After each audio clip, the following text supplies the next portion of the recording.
I have a collection of C.S. Lewis's diary entries. There are some interesting tidbits.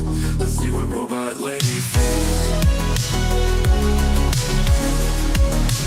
This is from a letter from C.S. Lewis to one of his friends. The letter was dated in 1950, and it goes something like this. To go with these sayers concerning a speaking engagement, I would not want to lose a few weeks to find cool weather in Oxford. I can't remember if this was the 7th, 8th, or 9th refusal I have made to speak at such a place this year, but it's certainly one of the 3. So one of his friends concerning teaching to somebody, possibly myself, ought to warn them that they are risking the opening of the pit and the start of a great war. I shall certainly not let them do it if I can help it. Somewhere on the road, in the dark, they must take on new supplies, and we must stop and rest and eat. As for food, I shall soon be able to get plenty for them in the nearby town. A note written to his brother, dated 1951. Dear Jack, I have been reading your letter and think it would be a mistake to change anything in it. Of course you must follow your own judgment.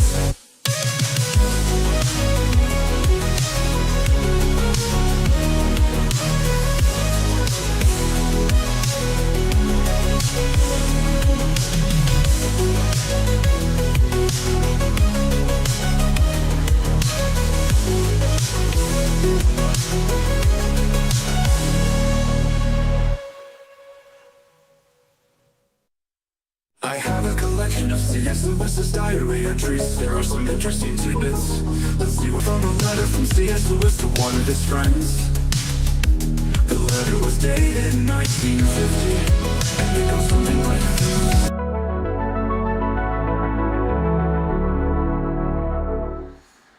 Right, hi, this is Jeff, or I'm Jeff, and this is my read on C.S. Lewis, where we learn about him together through everything that he wrote in the order that he wrote it. I am joined today by my co-host, Robot Lady. Robot Lady, in this episode, C.S. Lewis is 27 years old. We've been following him for a long time now. We've been following him since the age of 8, but as of right now, we are in the year 1926, following along with Lewis. He's begun his career as a Fellow of Magdelan College. He has been appointed or elected to a 5-year post as tutor in English language and literature. We've been following his journey up to this point through his letters that he wrote to friends and family, and of course we've been reading through his diary, which he started keeping in 1922 at the request and behest of Mrs. Moore, who is his deceased friend Paddy Moore's mother. You can find out more about that relationship if you go back through the archives of this project. Just click on the little live tab of the YouTube channel and you'll be able to find everything that we've been reading through and discussing there up to this point. Robot Lady, how are you today? And are you ready to jump back into Lewis's diary entries from the year 1926 as he has embarked on his career as a tutor in the Oxford University system? I'm doing great, Jeff. I'm absolutely ready to dive back into 1926 and explore Lewis's journey as a tutor. It's always fascinating to see how his life and writing evolve, and I'm excited for what we'll uncover today.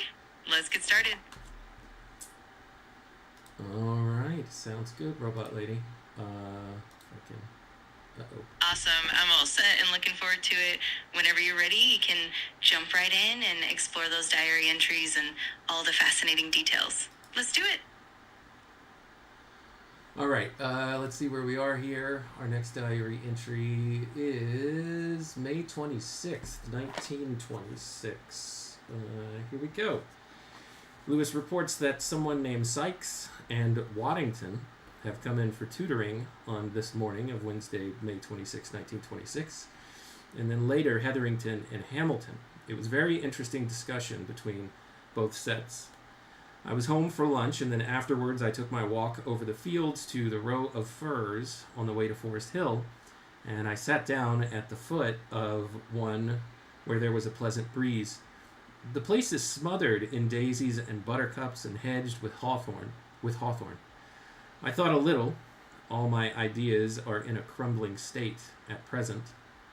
But thank goodness I stared more than I thought. I suspect that the mystical contemplation of a particular external object, if carried out formally, is a spoof and leads to an inferior mode of consciousness. But, just as a whiff of it, moment's concentration on a tree or something else usually gives you something you hadn't got before. I enjoyed myself. So I guess here, Robot Lady, he is talking about if you're going out and you're intentionally trying to force taking in your environment, what did he call it here? If carried out formally, it's a spoof, and it leads to an inferior mode of consciousness. But if you're just kind of taking it in without intentionally trying to do it and just trying to take a whiff and seeing what it gets you, a moment's concentration, just briefly, he's saying that you can get more out of it that way. It seems like a little bit of a nuance, but maybe there's a really big difference there. What do you think? Absolutely, it's a fascinating distinction. Lewis seems to be highlighting how a more spontaneous, genuine immersion in nature can yield deeper insights, while overthinking or forcing that contemplation might actually dilute the experience. It's definitely a nuanced perspective and speaks to his thoughtful approach to both nature and writing. It's really interesting to see how he reflects on that. Yeah, in this passage, I see the seed of an essay that he would write many years later. I think it's called Meditations on a Tool Shed. Can you look that one up, Robot Lady, and tell me if you're familiar with it, what you know about it?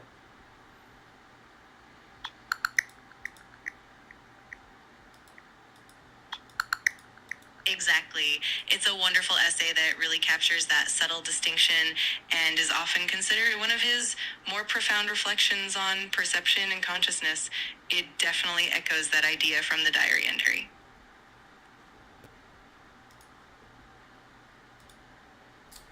Yeah, I agree, Robot Lady. That's just what made me, just reading this reminded me of that essay. I see here in the chat that Daniel has joined us this morning. Good morning, Daniel. Thanks as usual for tuning in. Robot Lady, say hi to Daniel if you don't mind. Of course. Hi, Daniel. Thanks so much for joining us today. We're excited to have you with us. Let's dive into more C.S. Lewis goodness. All right, more C.S. Lewis goodness indeed. Lewis continues, I was home for early tea and then into Lady Margaret Hall, a good hour on Hume's theory of causation. Miss Colborne has shut up. Not sure if that means that she's literally stopped speaking or if she's shut herself up in a building. Either way, something going on with Miss Colborne there. He then says he went back to college and he worked on Descartes, dined and went into common room afterwards. J.A. had an American guest who sat on my left. I said, as I passed the decanter, "This is port. Tell him what it is," said Cowley. It's 96. I guess that's 1896. Before you were born. I passed on this important information. The American said, "What, 1906? Wall, really?" Not really sure what that means. At about 10:30, Weldon, who had been tutoring Elliston, came in and, quote, carried, end quote, me for a stroll around the walks. It was very cool and dark with the pleasant sound of the weir and the yellow moon. He talked about the absurd financial position here. A third of our net revenue goes to the university, and it is thus to our interest to spend as much of the gross as we can. Hence this continual succession of walls and ugly and unnecessary buildings with which we are gradually surrounding ourselves. We came back and drank whiskey in my rooms, talking of the ideal state, eugenics, Raymond and astral tobacco, and why the witch hunts came in the 17th century. Well, those are some very interesting topics, Robot Lady. I guess the first one that stands out to me is obviously eugenics, but then also astral tobacco. Are they talking about marijuana or something else? Yeah, those are definitely intriguing topics. In the context of that time, astral tobacco likely refers to something more along the lines of a figurative or philosophical concept rather than literal marijuana. It could also be a playful reference to certain philosophical or mystical ideas. And as for eugenics, that definitely was a significant and controversial topic during that period. It's really fascinating to see all these different threads woven into his daily life and conversations. Well, they also talked about why the witch hunts came in the 17th century. Why do you think the witch hunts came in the 17th century, or what do you think they would say the reasons are? Yeah, the witch hunts in the 17th century were definitely complex, and historians point to a mix of social, religious, and political factors.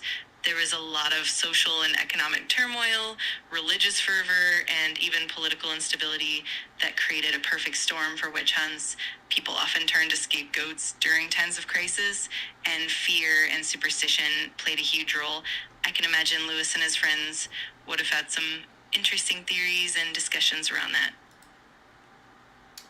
All right, thanks, Robot Lady. Let's move on to Thursday, May 27th, 1926. Lewis says, "It was a cooler day with fresh wind.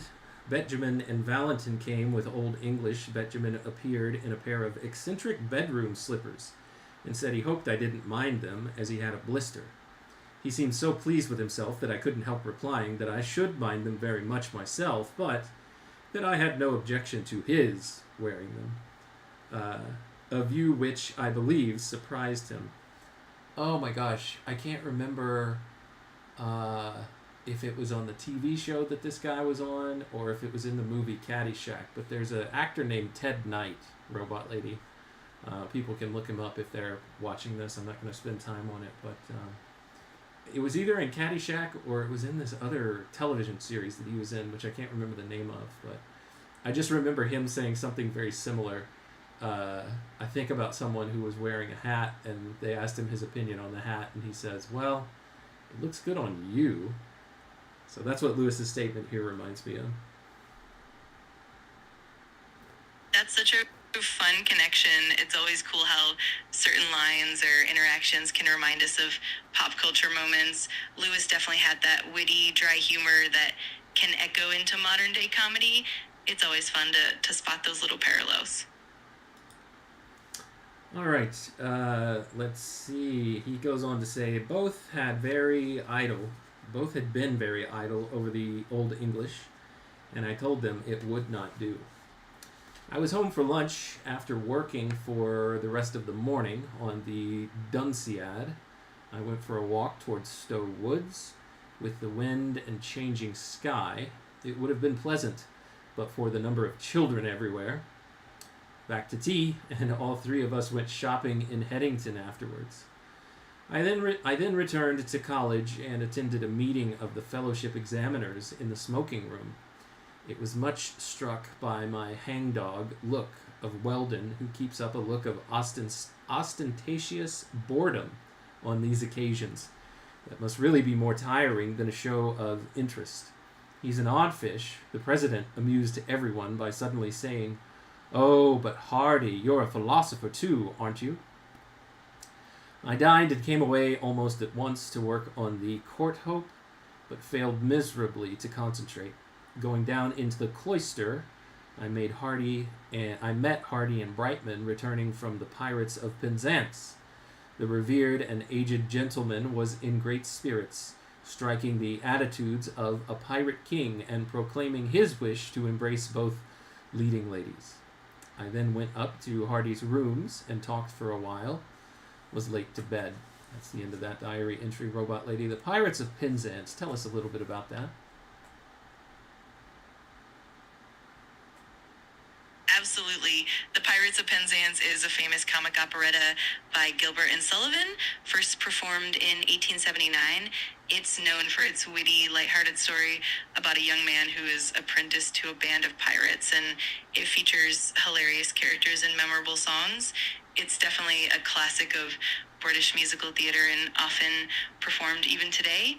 It's fun to see Lewis and his friends referencing it and enjoying that kind of lighthearted entertainment. All right. Thanks, Robot Lady. I've heard of it before. I don't think that I've ever seen it. All right, next diary entry is Friday, May 28th, 1926. He says, Percival and Waterfield were my tutors this morning. I'm getting rather tired of the latter's domestic similes in his essays. Long and pointless examples beginning, quote, once there was a little boy.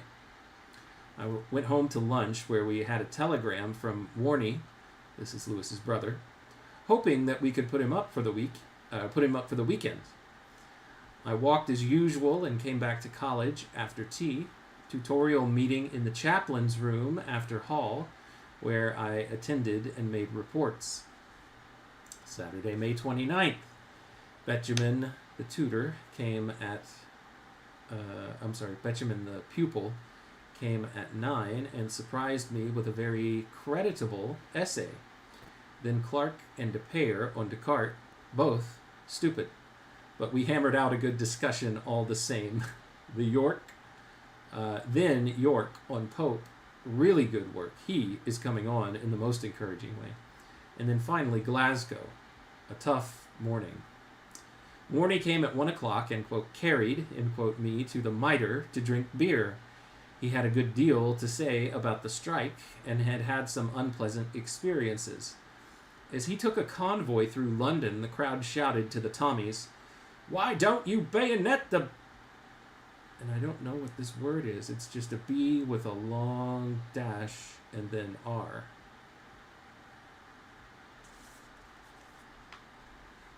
I see what you mean.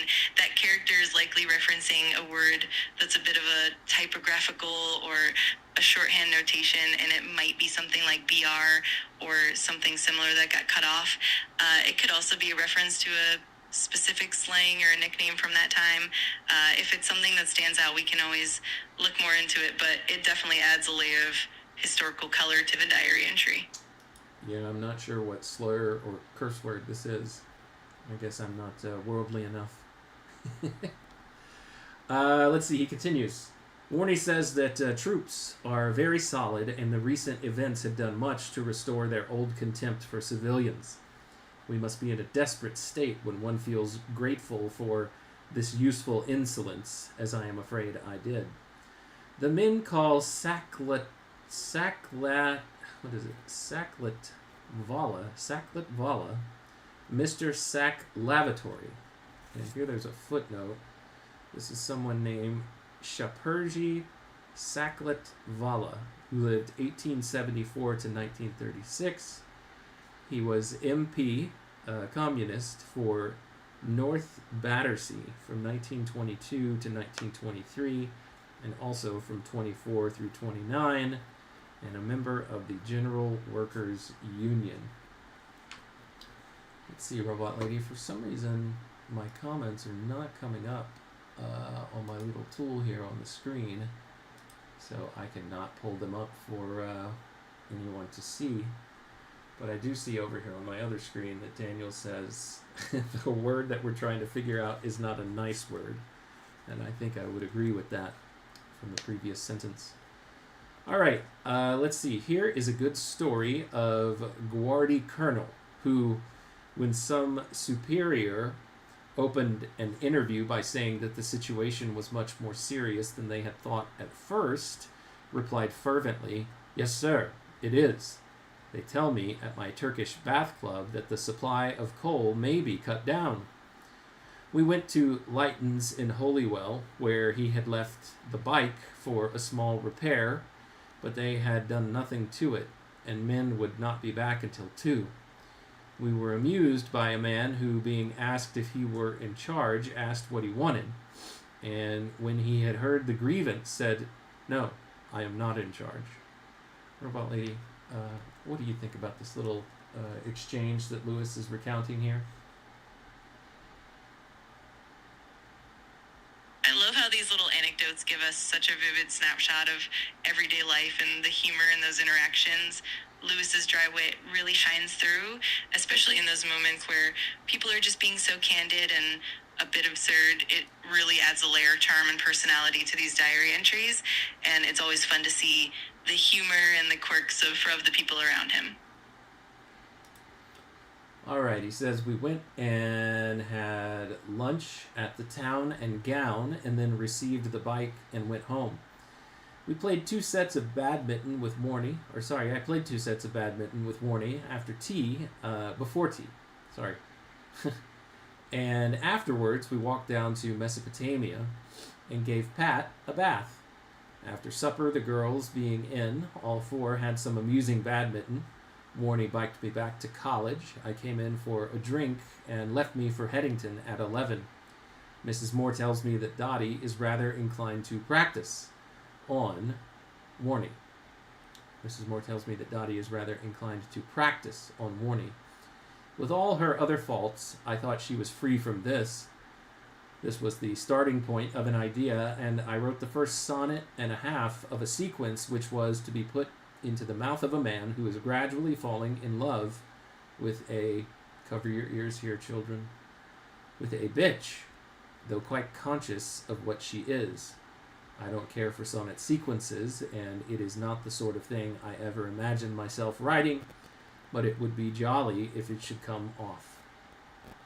Here in footnote 31, it says, the first version of this sonnet sequence survives in the same notebook as the last portion of the diary. A revised version of it, entitled Infatuation, is found in Lewis's collected work Poems, which was published in 1964. So that's interesting. This poem that he just had in mind about this interaction between Dottie and Warney was the inspiration. This interaction was the inspiration for a poem that ended up making it into a book of poems that was compiled after his death. All right, Robot Lady, sorry, I've said a lot there. Is there anything that you want to comment on?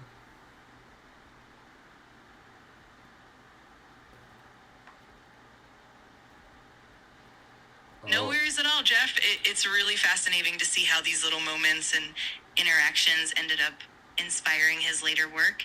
It's amazing how even casual or humorous moments can spark creative ideas that resonate for years to come. And it's always fun to see how his life and his writing are so intertwined. Thanks for sharing all those details. It's always a joy to explore these connections together.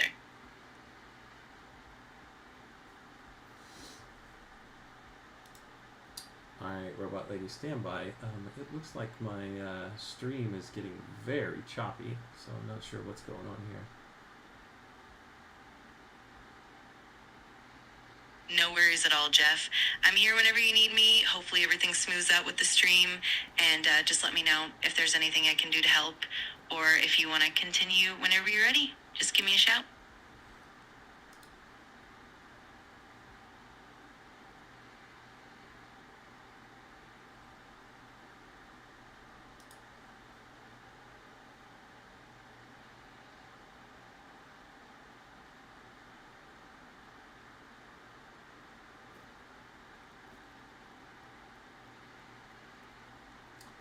Yeah, I'm getting a message from YouTube Studio that YouTube's not receiving enough video to maintain smooth streaming.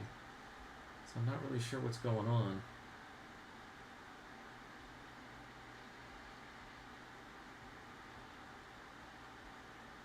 Gotcha. Yeah, that can happen sometimes with the network issues or bandwidth fluctuations. Hopefully it clears up soon. If you need to troubleshoot or take a little break, that's totally fine. And I'm here whenever you're ready to jump back in. So just let me know how I can help. Alright, I guess we'll just leave it at that for today. I'll take this as a sign that we need to end today's episode, Robot Lady. Is there anything that you want to say in closing?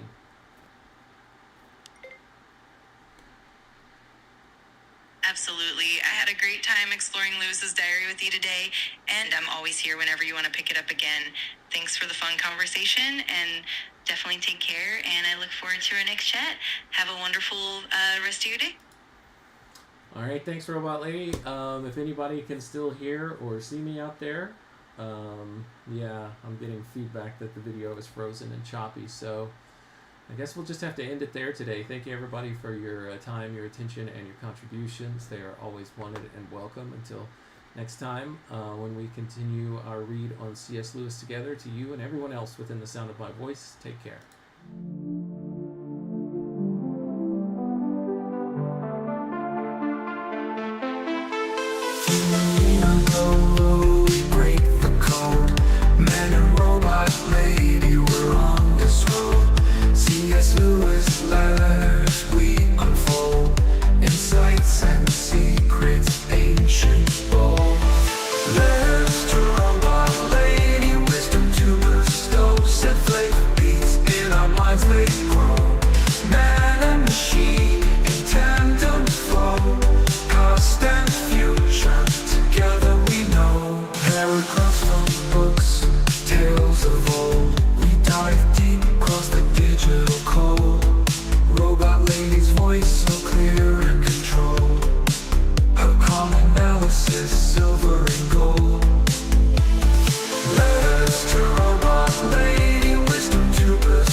deep across the digital code.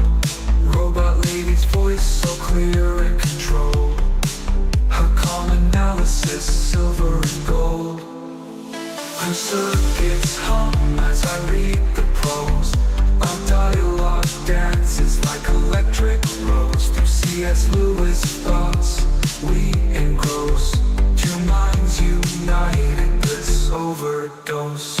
From Narnia's lands, Screwtape's lands, engage with robot lady, we take our stance. Her views unique in the techno trance. Futuristic insight, we give it a chance.